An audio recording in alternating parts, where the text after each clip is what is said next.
Olá a todos, muito bem-vindos ao nosso segundo episódio de podcast We Run This City e hoje temos connosco o extraordinário convidado Gonçalo Nascimento Rodrigues. Gonçalo, olá a todos. Obrigado por teres vindo.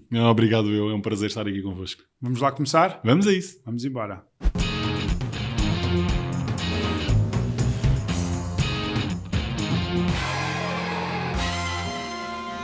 Qual é a tua expectativa sobre este podcast? Epá, eu não... nenhuma. No teu ponto de vista, cidade de Lisboa, o que é que te diz? O que é para ti Lisboa? Vá lá, então vou fazer 49 anos, eu nasci em Lisboa, Estás a fazer Lisboa, 50, não é? Estou quase a fazer 50, pô, já faço 50. A cidade é a minha casa, Lisboa é a minha casa. Nasceste aonde? Eu nasci nas Avenidas Novas, eu sou das Avenidas Novas, sempre fiz praticamente toda a minha vida nas Avenidas Novas, não é? Eu trabalhei ali entre campos, ou trabalhava junto ao Marquês de Pombal. Coisa faz-se no raio de 20 minutos a pé. Eu adoro Lisboa. Às vezes podia explorar mais a cidade, quer dizer, mas Lisboa é a minha casa. Eu durante muitos anos vivi aqui na Graça. Vivi na Rua da Bela Vista. Aí 10 anos. Eu frequentava esta zona mais quando era miúdo. É? Andava ali no Sagrado Aqui perto. e frequentava mais esta zona. A Graça é um bairro ícone, não é? Aqui um restaurante que se come muito bem, que é o Pitel. Está em quase todos os roteiros turísticos. Gostas de usufruir da cidade? Tens como... Faço por isso, não é? É? Eu faço por isso. Eu sou um gajo de andar na rua, estar na rua. Mas depois também, gosto de estar sossegado em casa. Gostas? E eu tomei essa decisão na minha vida. Vou largar tudo e vou para casa tomar conta dos filhos. Eu já não estudava, eu tinha quase 10 anos de atividade profissional, nunca tinha voltado a estudar, tinha feito a licenciatura de Gestão da Católica, não tinha voltado ao estudo. Tinha 10 anos de mercado imobiliário, nunca tinha lido praticamente uma coisa sobre imobiliário. Aquilo ali era tudo pela prática. Uhum.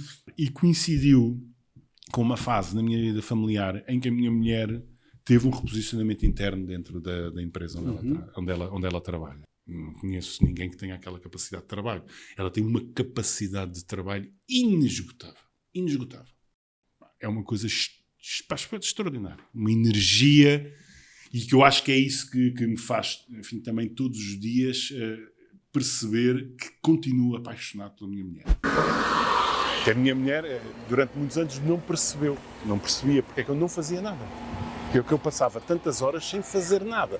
Porque é que quando nós vamos para a Ferreira do Zezer eu consigo estar um dia inteiro lá fora, no jardim, sentado, a olhar para o nada. Horas a fio, a olhar para o nada. E a minha mulher não percebia. E o que é que pensas quando Em tudo.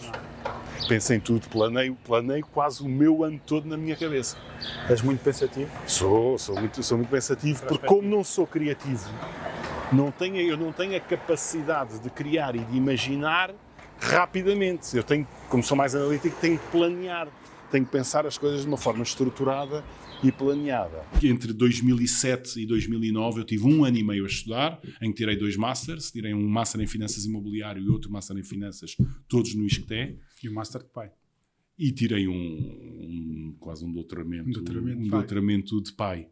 E esta componente mais do estudo, da análise, desta componente mais académica, e ser capaz de aliar esta componente académica a uma realidade prática do mercado, eu ganhei com o professor Rui Alpalhão.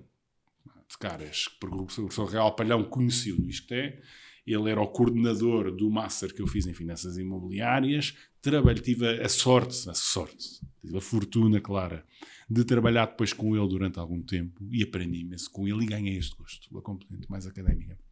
Foi a partir de que idade? Foi a partir de 2007. Então eu, em 2007, tinha 33 anos. 33. E portanto foi a partir dos 33 anos que eu larguei tudo. Larguei, pura e simplesmente. Fiz ali contas à vida, dava para estar uns tempos sem trabalhar, se fosse possível, e tirei ali um ano sabático. Para estudar e estar com os miúdos. E depois, a partir daí, sabes que esta coisa de tu entrares no ambiente da universidade, mas fundamentalmente conheces outras pessoas que vêm de realidades completamente distintas, naturalmente traz ideias. E foi em 2008 que eu tive a ideia de lançar o Out of the Box. Sim. E lancei o Out of the Box inicialmente com um colega do ISCTE, é o Pedro Rodrigues. O Pedro...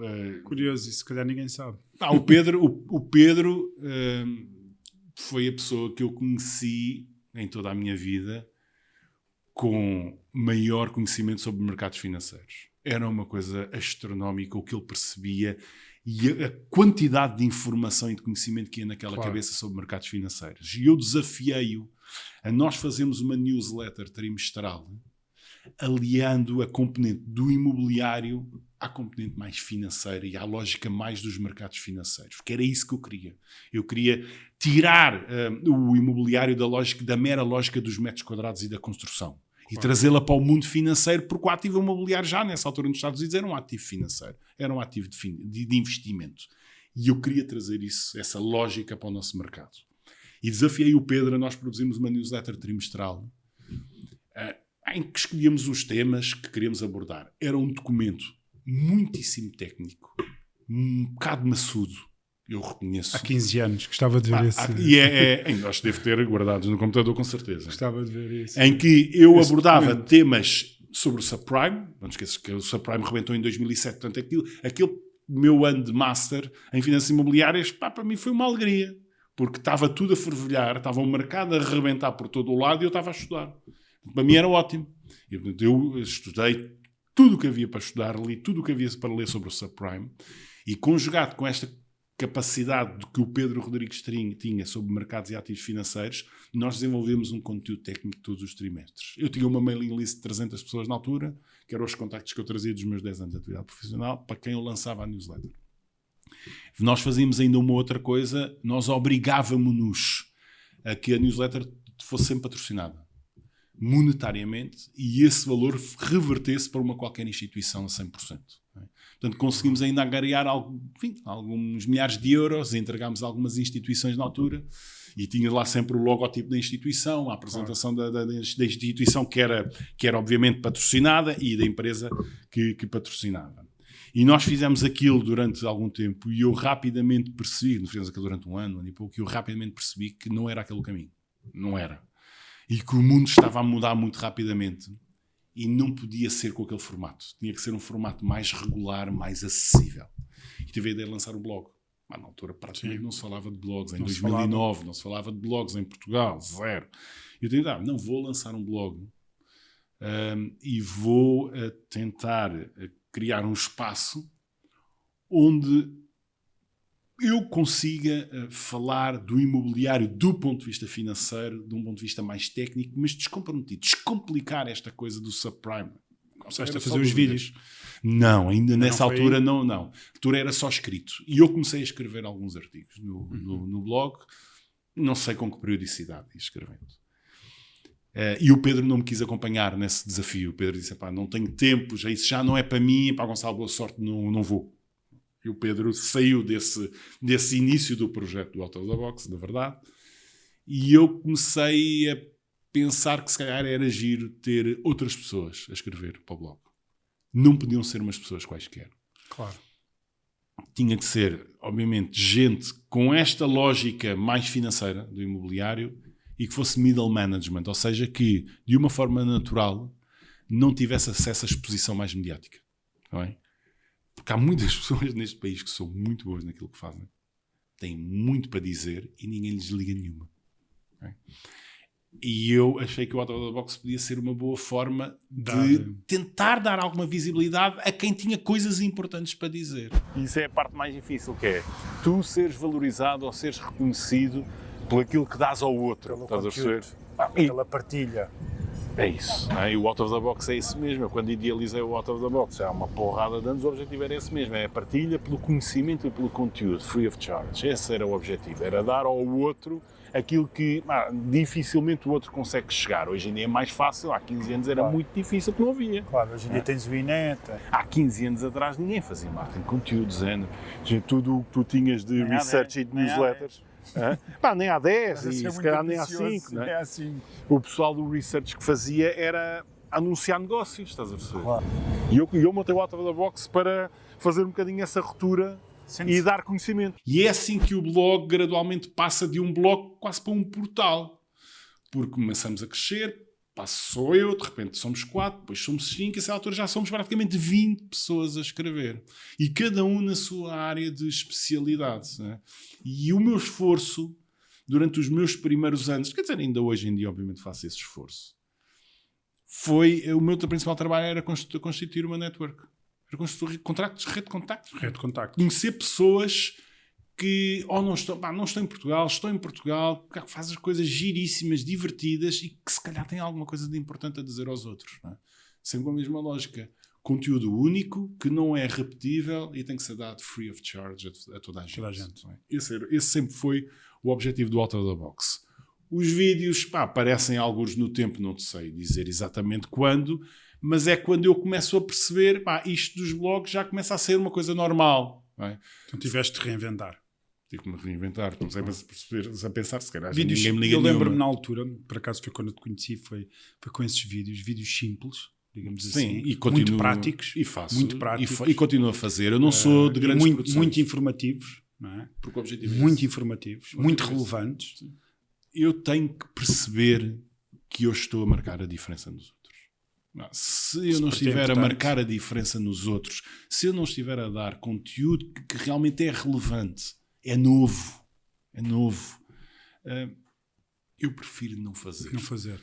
Recorrentemente há sempre agências que me ligam para eu ir dar palestras. E eu pergunto sempre o quê? Com todo o gosto. Qual é que é o vosso objetivo? Qual é a necessidade, não é? E alguns deles não me sabem dizer. É para ocupar espaço. Tipo, é só para fazer mais E espaço eu delicadamente recuso. Porque se não é para acrescentar valor ao outro, eu prefiro não estar. Prefiro não faturar, prefiro não ganhar dinheiro, se eu arriscar pensar que não estou a acrescentar valor a ninguém. Porque já me senti nessa posição de estar numa palestra, estar a transmitir conhecimentos e olhar para uma plateia de 100 pessoas e estar tudo de boca aberta a olhar para mim a pensar, ele está a falar exatamente o quê e para que é que isto me serve? Dizer por dizer não faz sentido, não é? nenhum. Portanto, é isso com as minhas coisas do Sporting. Não é? Sporting campeão europeu. É o Sporting, que seja o que for. Não é pelo facto do Sporting circunstancialmente não ganhar que eu vou deixar de ser Sportingista, como sempre fui e sempre serei. E, portanto, eu não sou daqueles que fica logo todo irritado e furioso porque o Sporting não ganha nada. Eu sei que para o ano vou lá estar outra vez.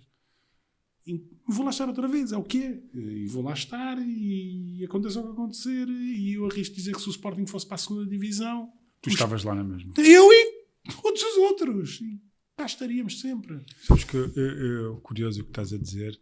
Eu, como adepto do Benfica, eu sou daqueles Como que... assim? Não sabias? Eu sabia.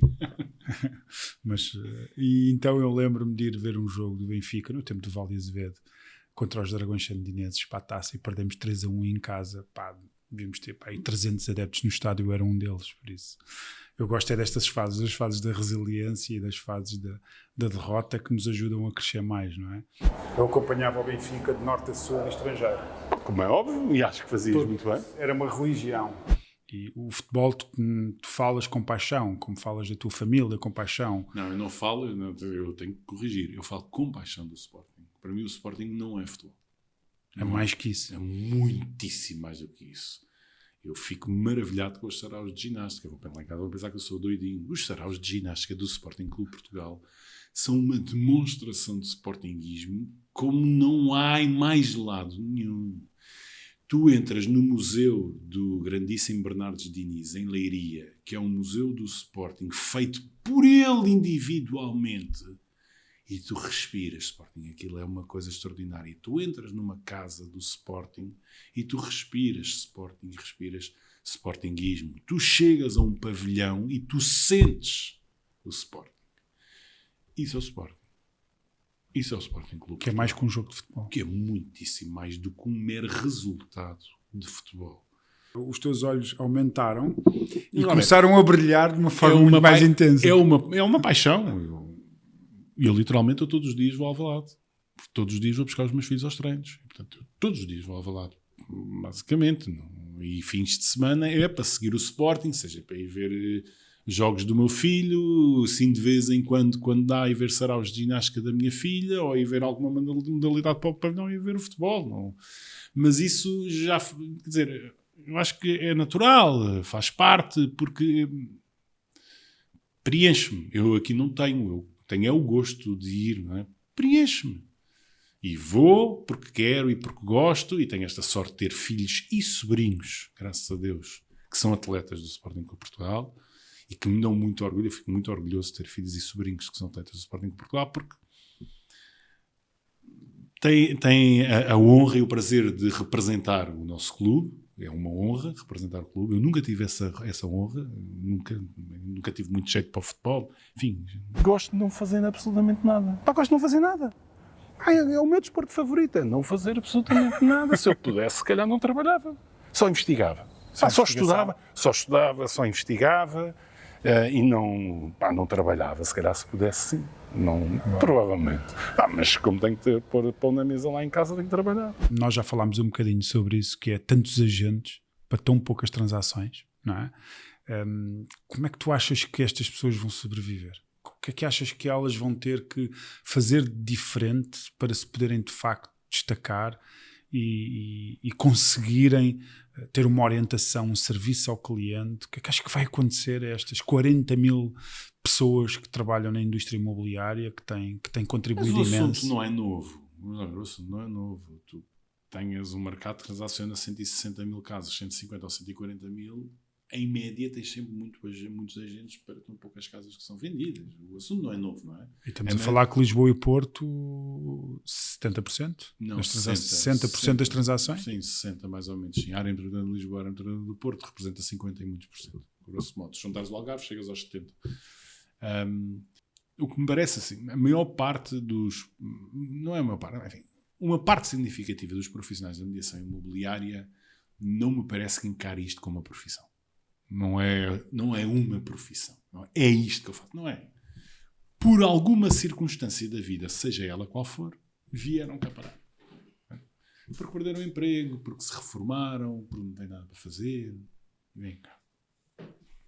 Tipicamente, na maior parte dos casos, um newcomer no mercado da mediação imobiliária significa uma nova lead. Atrás a casa da prima, do tio, do cão, do gato, o que for. Não é? Há uma lead, consegue trazer uma lead. Portanto, consegue de alguma forma entrar. Ou seja, significa que no mercado da mediação imobiliária não há propriamente barreiras à entrada. Não é preciso ter uma licença, não é preciso ter formação, não tem que ter um conhecimento propriamente específico sobre absolutamente nada, na verdade. Só preciso de ir bater à porta de alguma agência e dizer: eu quero começar a vender casas. E tem a porta aberta. Portanto, é natural que nós tenhamos, muitos agentes e 2, muita rotação dos mesmos agentes. Não é?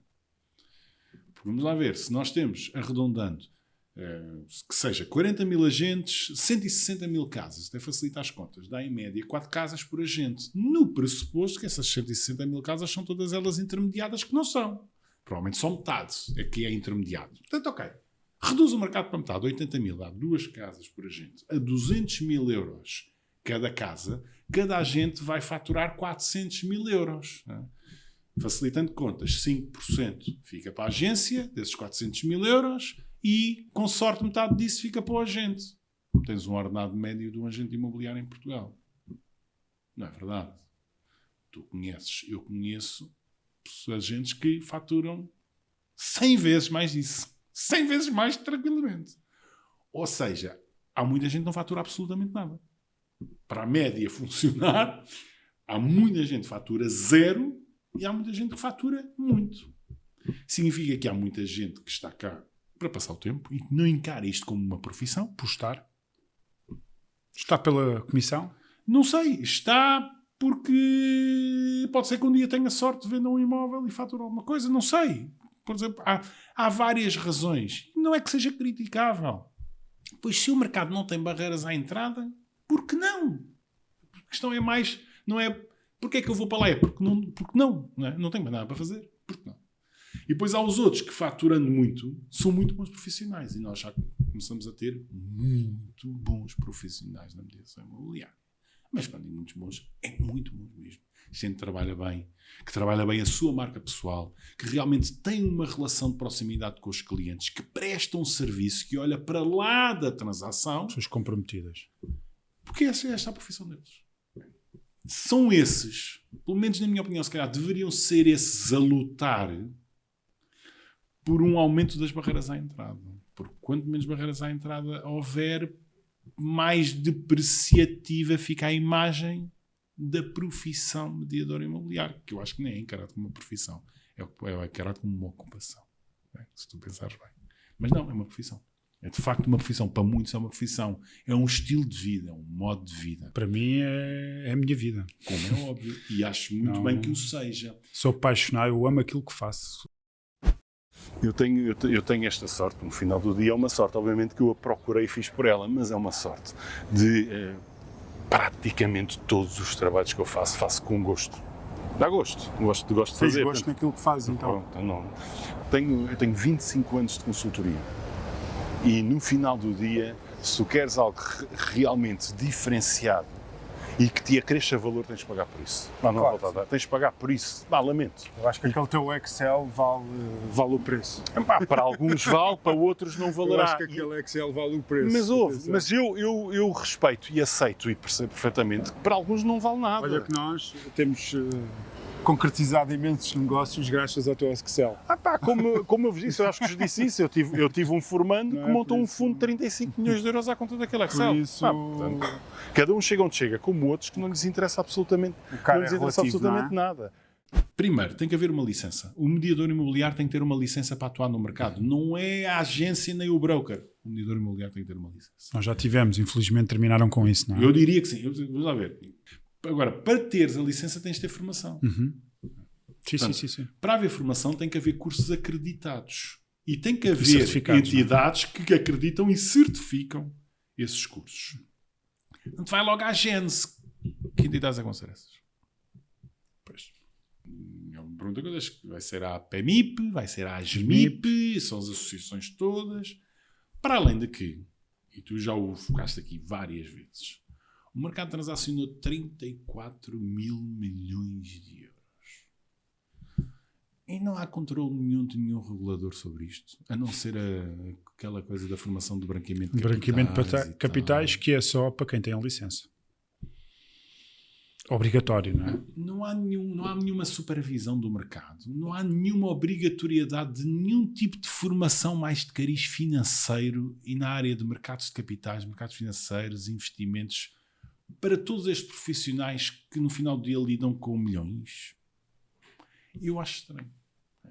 Portanto, eu diria que há um caminho longo para fazer no mercado em termos de regulação e supervisão.